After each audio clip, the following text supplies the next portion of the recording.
বিরক্ত, তাকে এই মুক্তিযুদ্ধে তার অনন্য একটি ভূমিকা রয়েছে। বঙ্গবন্ধুর পায়ের কাছে তিনি অস্ত্র জমা দিয়েছেন। সেই কাদের সিদ্দিকীও আওয়ামী লীগ করতে পারে না।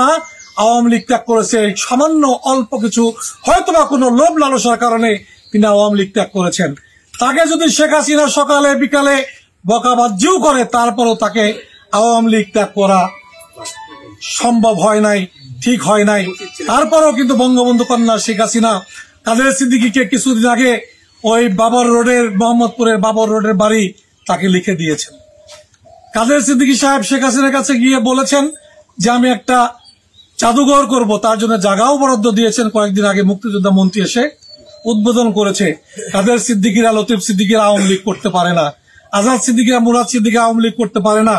আওয়ামী লীগ তাদের ত্যাগ করা শোভা পায় না, ভালো হয় নাই, ভালো মানায় না। আমি বলবো ছোট মানুষ, তারা ভালো কাজ করে নাই। আমরা লোভ লালসার ঊর্ধ্বে থেকে ছোট মানুষ, একজন ক্ষুদ্র কর্মী হিসেবে বলতে চাই, লোভ লালসার ঊর্ধ্বে থেকে আওয়ামী লীগ করি, আগামী দিনেও আওয়ামী লীগ করবো শেখ হাসিনার নেতৃত্বে ইনশাল্লাহ। ভালো থাকবেন আপনারা। আমি শফি ভাইকে বলেছিলাম যে সাবিয়াচালা যাবো, একটু চা খেয়ে আসবো। আপনারা আমাকে দেখবার জন্য কিংবা আমার কথা শুনবার জন্য, আপনারা কৃতজ্ঞতা জানানোর জন্য যারা এসেছেন, তাদের সকলের প্রতি আমি কৃতজ্ঞতা জানিয়ে বঙ্গবন্ধুর ছায়াতলে, শেখ হাসিনার ছায়াতলে, শেখ হাসিনার নৌকার পাশে আপনারা সকলেই থাকবেন, এই উদাত্ত আহ্বান জানিয়ে আমি আমার সংক্ষিপ্ত বক্তব্য শেষ করছি। খুদা হাফেজ। জয় বাংলা, জয় বঙ্গবন্ধু।